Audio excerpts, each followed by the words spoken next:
ये देश हमारा है, ये देश हमारा है। बिस्मिल्लाहिर्रहमानिर्रहीम।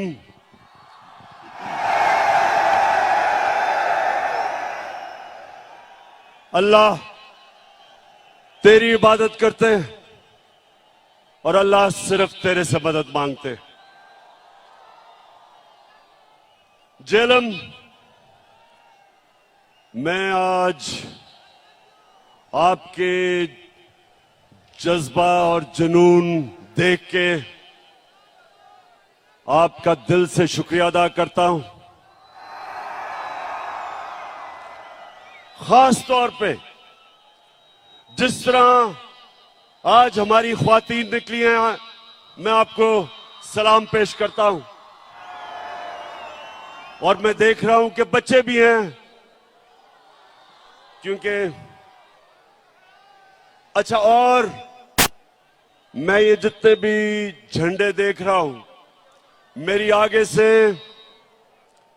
आप सबसे एक दरखास्त है कि तहरीक इंसाफ के झंडों से उतना ही जितना आप तहरीक इंसाफ के झंडे लेके आए, उससे ज्यादा पाकिस्तान के झंडे लेके आए। तेरा पाकिस्तान है, ये मेरा पाकिस्तान है, तेरा पाकिस्तान है, ये मेरा क्योंकि मेरे पाकिस्तानियों,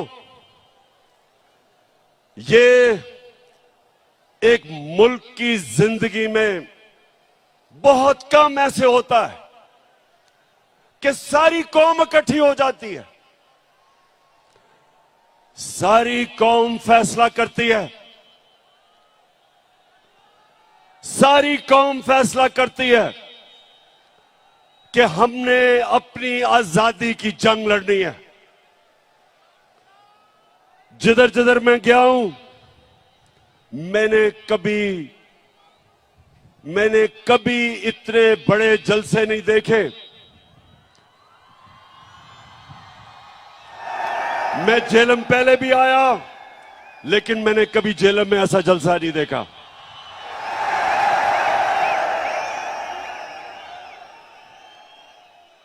और जेलम उसकी वजह कि अल्लाह ने हमारे पे खास करम किया है। नौजवानों, गौर से सुनो, कुरान में अल्लाह कहता है कि एक प्लान इंसान बनाता है और दूसरा अल्लाह बनाता है। जो प्लान बनाया गया था, साजिश बाहर से हुई। एक डोनाल्ड लू, अमेरिकी अंडर सेक्रेटरी, हमारे अमेरिका के सफीर को बुला के तकब्बुर में उसको हुक्म देता है कि अगर पाकिस्तान ने इमरान खान को अदमे इत्मीनान में ना हटाया तो पाकिस्तान के ऊपर बड़ा मुश्किल वक्त आएगा। और फिर साथ कहता कि अगर पाकिस्तान ने इमरान खान को हटा दिया और चेरी ब्लॉसम को ले आए तो सब माफ कर दिया जाएगा।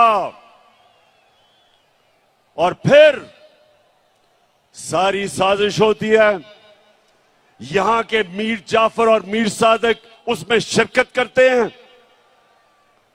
22 करोड़ की 22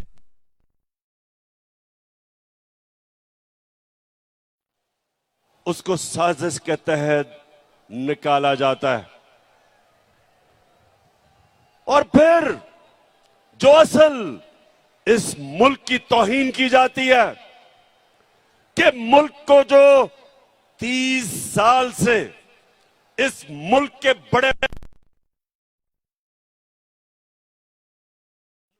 किया जाता है, और इसमें अल्लाह एक करम करता है हमारे पे कि हमारी कौम की गैरत जगा देता है। हमें बेदार कर देता है। उस कौम की जो कौम ला इलाहा इल्लल्लाह के नारे पे खड़ी हुई थी, बनी थी, उस कौम की खुददारी जगा देता है। मेरे पाकिस्तानियों, जितना भी हम अल्लाह का शुक्र अदा करें वो कम है, क्योंकि हमारी खुददारी को इस मुल्क के करप्ट और गद्दार लीडरों ने खत्म कर दिया था। बाहर की कुव्वतों के सामने घुटने टेके, बाहर से डिक्टेशन लिए, खुद तो उनमें गैरत नहीं थी, कौम की गैरत को भी नुकसान पहुंचाया। तो अल्लाह तेरा शुक्र अदा करता हूं आज मैं कि तूने मेरी कौम को जगा दिया है। 26 साल से मैं कोशिश कर रहा था कि मेरे मौला इस कौम की खुददारी को जगा। ये वो कौम थी जिसका नजरियाती लीडर इलामा इकबाल था, और इलामा इकबाल ने सारी उनकी शायरी एक ही चीज के लिए थी कि जो गुलाम मुसलमान कौम थी उनको जगाने की कोशिश की। और हमारे नजरियाती लीडर इलामा इकबाल ने कहा कि उस रिस्क से मौत अच्छी है जिस रिस्क से आती है परवाज में कोताही। इस नजरिए पे पाकिस्तान बना था। और ला इलाहा इल्लल्लाह, ए अल्लाह तेरे सिवा हम किसी के सामने नहीं झुकते।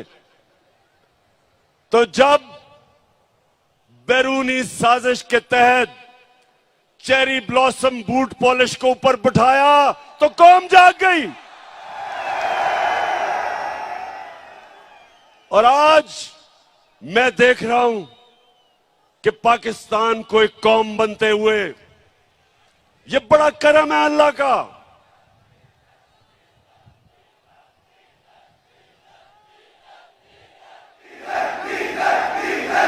अच्छा, मैं जरा भी पहले बाकी बातों से पहले जरा डीजल पे आ जाऊं।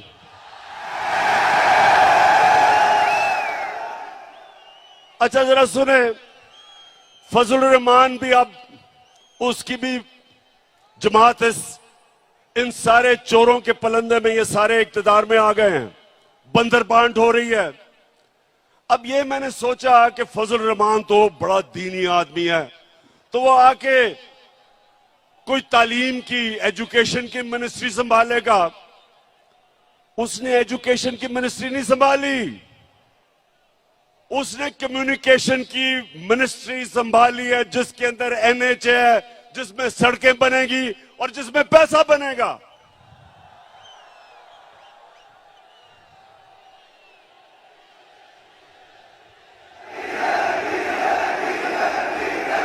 अच्छा, और पाकिस्तान,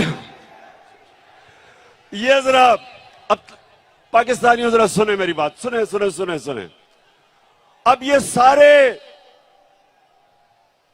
ये जो चोरों की कैबिनेट बनी है 60% जमानत पे हैं। किसी ने 18 कत्ल किए हुए हैं। शरीफ खानदान ने 40 अरब रुपए की चोरी का हिसाब देना है नैब में और एफआईए में। वो जरदारी उधर अरबों रुपए का उसने जवाब देना है, जो फेक अकाउंट्स में पैसे, एआन अली के भी उसी अकाउंट से पैसे जा रहे थे जिसमें बिलावल।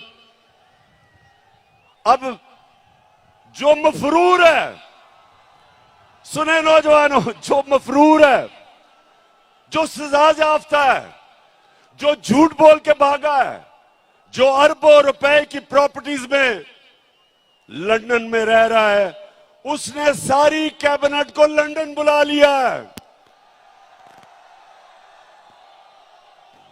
तो पाकिस्तानियों ये याद रखें कि ये सारे कैबिनेट लंदन जा रहे हैं आपके पैसे पे। ये अपने पैसे नहीं खर्च करेंगे, ये आपके पैसे पे जा रहे हैं और वहां जाके मफरूर साहब को मिलेंगे,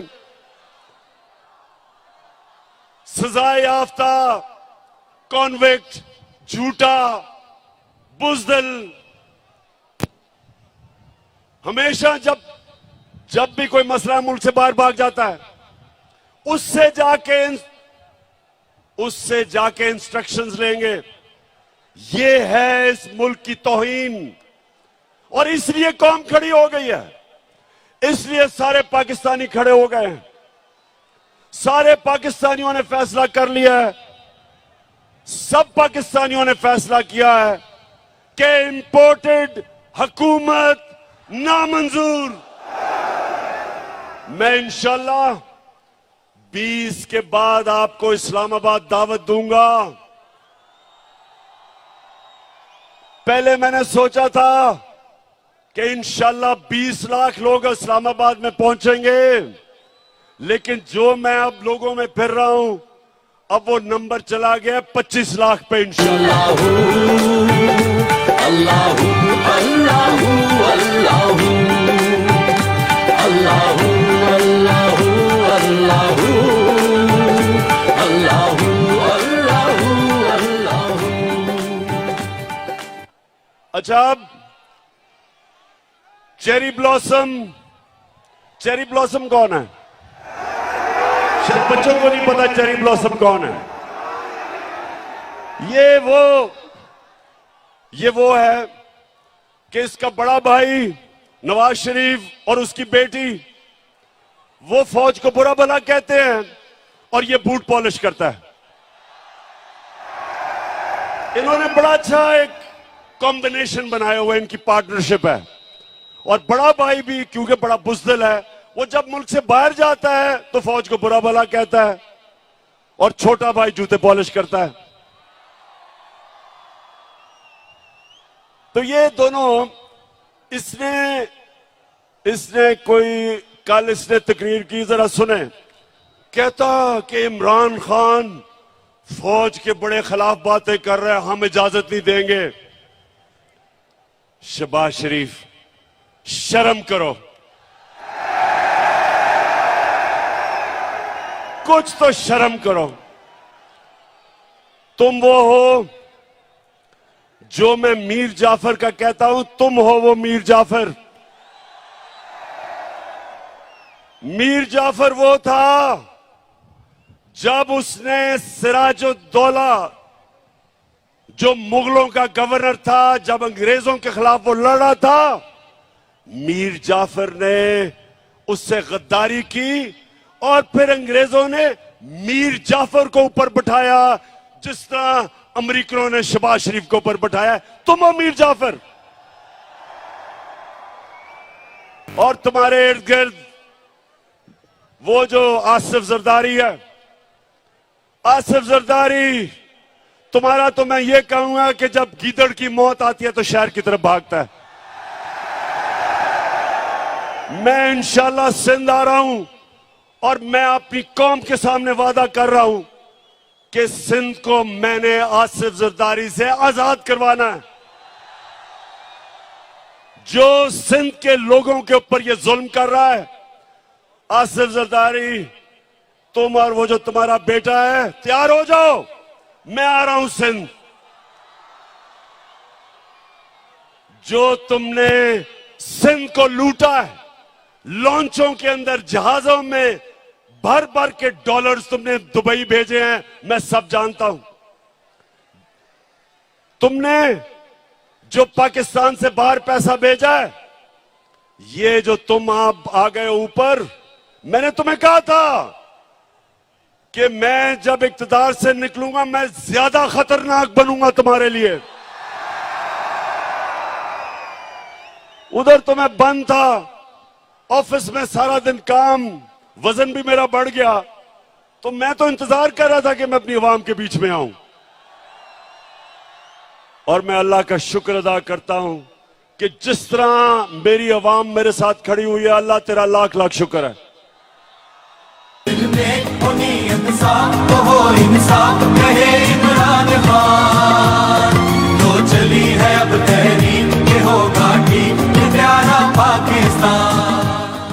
आपको पता है पाकिस्तानियों, हिंदुस्तान ने क्या किया, जरा ये सुने गौर से। उन्होंने पाकिस्तान के खिलाफ प्रोपेगेंडा किया।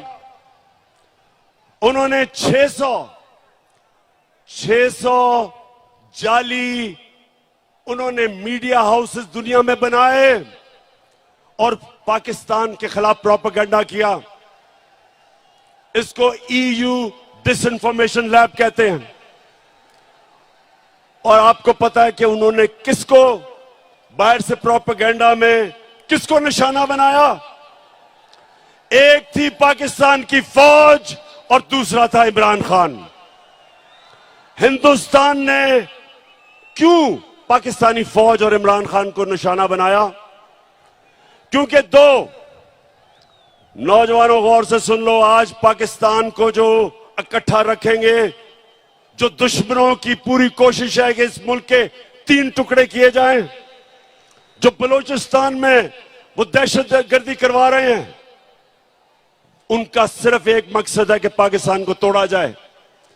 एक पाकिस्तान की फौज इस मुल्क को इकट्ठा रख रही है और दूसरा तहरीक इंसाफ, जो सारे पाकिस्तान की फेडरल पार्टी है, जो सारे पाकिस्तान की पार्टी है, और वो चाहते हैं इमरान खान और फौज के खिलाफ। इसलिए वो कैंपेन करते हैं कि उनको पता है कि इन दो के होते हुए पाकिस्तान नहीं टूटेगा। तहरीक इंसाफ वो वह जमात है जो 10 दिनों में पेशावर में भी तारीखी जलसा कर सकती है, मज़ार कायद कराची में भी तारीखी जलसा कर सकती है और मीनार पाकिस्तान को भी भर सकती है 10 दिनों के अंदर। और आज झेलम में भी तारीखी लोग इस तादाद में आए, एबटाबाद में भी आए और मियां वाले में भी आए। वो सिर्फ एक जमात कर सकती है, वो तहरीक इंसाफ है।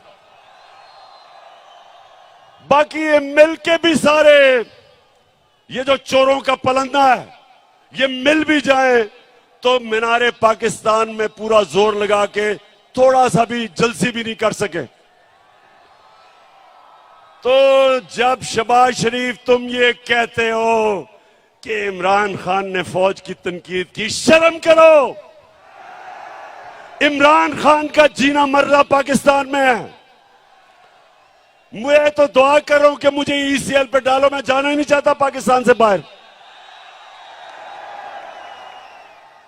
मेरा 20 साल मैंने बाहर क्रिकेट खेली, प्रोफेशनल क्रिकेट खेली, पैसा बनाया, लंदन में फ्लैट खरीदा, सब कुछ बेच के मेरा सब कुछ मेरे मुल्क में है, जीना मरना मेरे मुल्क में है। और ये जरा सुने, ये शरीफ करप्ट खानदान, पहले नवाज शरीफ, उसको जब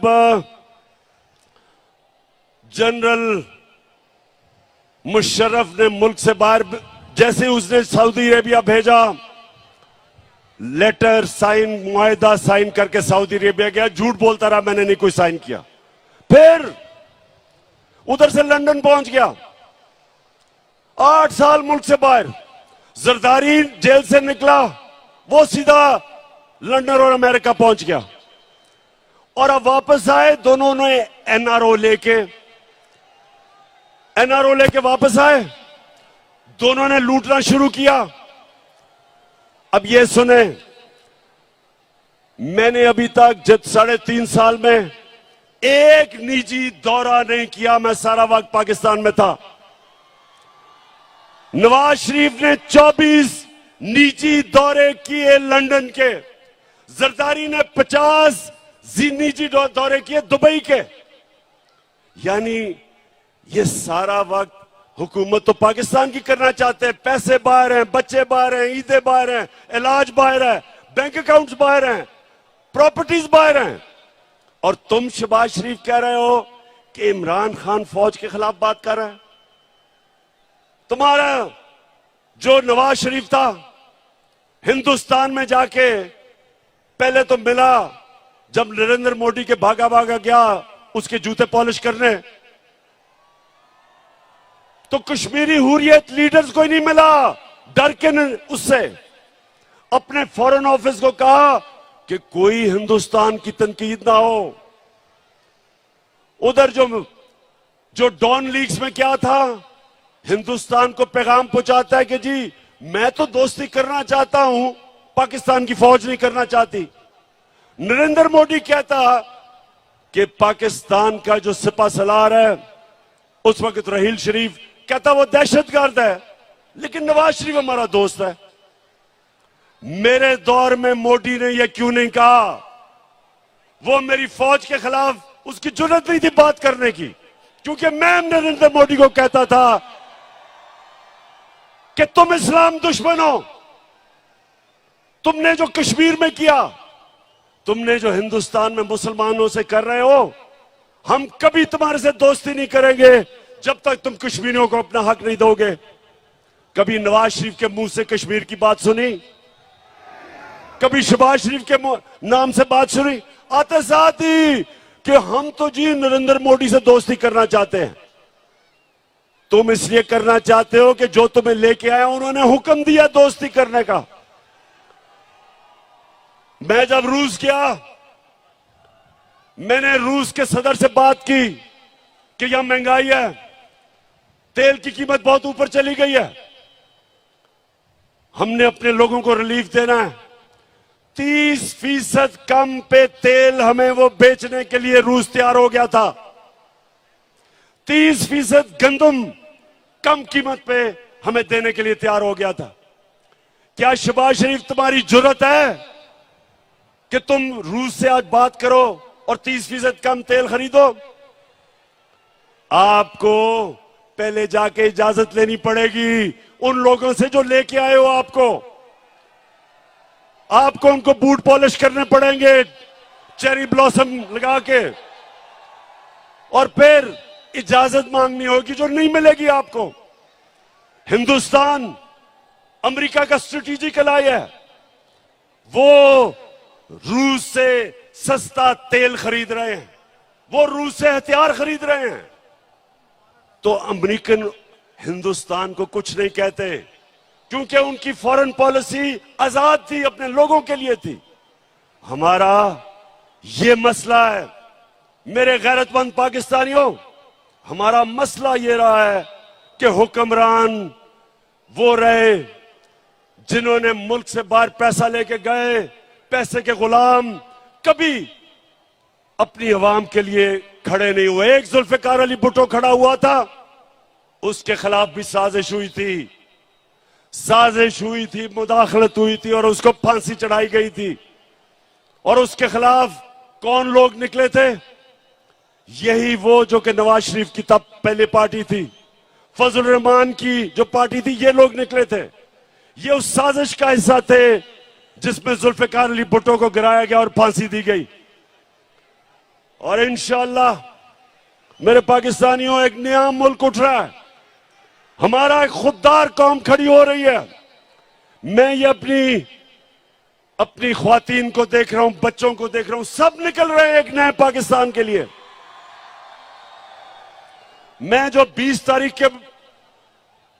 तारीख के बाद जब मैं आपको दावत दूंगा, मैं चाहता हूं उसमें शिरकत करें हमारे बड़े बुजुर्ग, हमारे खास तौर पे दिलेर नौजवान और हमारी ख्वातीन और बच्चे भी।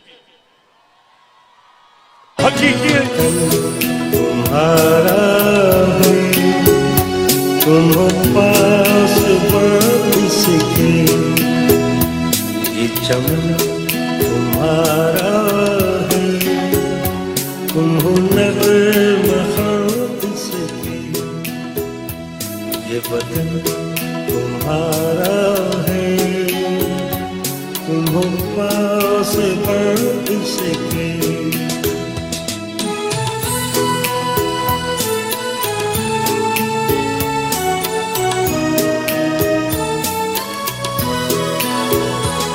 इस चमन के फूलों पर रंगो आब तुमसे है, इस ज़मीं का हर ज़र्रा आका से है, ये फजा तुम्हारी है, बहरों पर तुम्हारे हैं। अच्छा मेरे पाकिस्तानियों, मैं अब अपनी आखिरी बातें करने लगा हूं, जरा गौर से सुनना है आपने। देखें, मेरे 3.5 साल जो हुकूमत में थे, मैं आपको बताऊं मुझे सबसे ज्यादा शर्म कब आई? जब मुझे बाहर जाके दोस्त मुल्कों से पैसे मांगने पड़े, जब कर्जा मांगना पड़ा, मुझे शर्म आई। क्योंकि मैंने आज तक अपने वालिद से भी कभी पैसे नहीं मांगे थे। मैंने जब पैसे मांगे थे शौकत खानम के लिए अपने पाकिस्तानियों से, कभी मैंने गैरों से पैसे नहीं मांगे। शौकत खानम के लिए, नमल यूनिवर्सिटी के लिए, अभी जो जेलम में मैंने अल कादर यूनिवर्सिटी बनाई है, इनके लिए सिर्फ पाकिस्तानियों से पैसे मांगे थे। लेकिन जब, क्योंकि इन्होंने दिवालिया निकाला हुआ था मुल्क का, सबसे बड़ा हमारा बैरूनी खसारा था, मुझे बाहर जाके पैसे मांगने पड़े, क्योंकि हमारे पास पैसा ही नहीं था अपने कर्जों की किस्तें अदा करने पे। तो मैं आपको यकीन दिलाता हूं कि इससे शर्मनाक बात नहीं है जब एक मुल्क का सरबराह किसी और मुल्क के सामने जाके कर्जे मांगता है, पैसे मांगता है। आप सब जानते हैं कि अगर आप अपने मां बाप से भी पैसे मांगते हैं, एक बच्चा नहीं मांगता दूसरा मांगता है, तो मां बाप भी उस बच्चे की ज्यादा इज्जत करते हैं जो पैसे नहीं मांगता, जो खुददार होता है।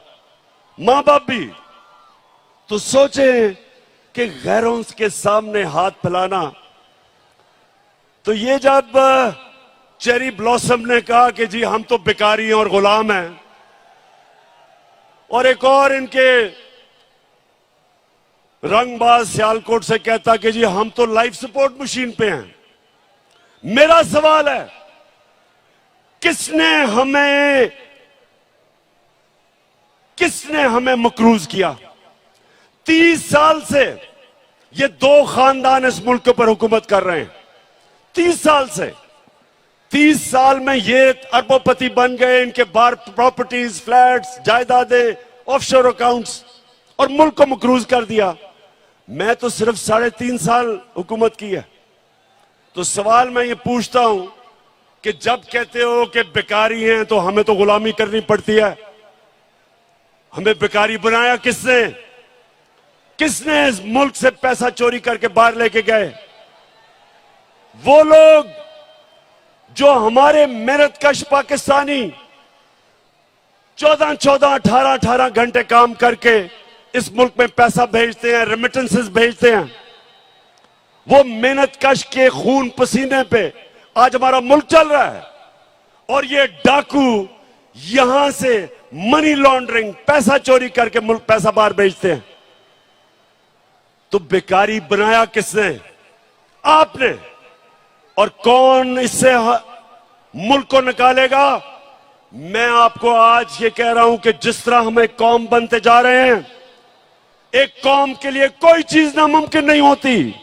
जब कौम इकट्ठी हो जाती है वो सब कुछ कर सकती है। जब जलजला आया, जब फ्लड आया पाकिस्तान में 2010 में, अरबों अरबों डॉलर्स का नुकसान था। सारी कौम इकट्ठी हुई, बैरून मुल्क पाकिस्तानी सब मिलके, सब ने उसका मुकाबला किया और हमने अपने आप को खड़ा कर लिया अपने पैर पे। इसी तरह जिस तरह अब हम कौम बन रहे हैं, मुझे कोई शक नहीं कि पाकिस्तानी जिस तरह जब उनको यह पता चल गया कि उनका टैक्स उनके ऊपर खर्च होगा, ये कैबिनेट जा रही है एक मफरूर से मिलने आपके खर्चे के ऊपर। मैंने कभी अपनी कौम का पैसा फजूल खर्च ना अपने ऊपर करने दिया, ना इस तरह खर्च करने दिया। और जब कौम को यकीन हो जाएगा हम कौम बन जाएंगे, हम टैक्स भी इकट्ठे करेंगे, हम अपने कर्जे भी दे देंगे, हमारे पास इतना पैसा होगा कि हम अपने बच्चों की तालीम, स्कूलों पे, यूनिवर्सिटीज पे, हम इस मुल्क को खड़ा करेंगे और वो तब होगा जिस तरह अब हम कौम बन रहे हैं। और मैं इसलिए आज जेलम आया था अल्लाह का शुक्र अदा करना कि मेरे अल्लाह आपने मेरी कौम को जगा दिया, बेदार कर दिया, शऊर पैदा कर दिया, खुददार बना दिया, कौम की गैरत को जगा दिया। और इंशाअल्लाह 20 के बाद जब मैं आपको कॉल दूंगा, एक हमारी डिमांड होगी, इलेक्शंस करवाओ और इंपोर्टेड हुकूमत नामंजूर। पाकिस्तान अल्लाह अल्लाह अल्लाह अल्लाह अल्लाह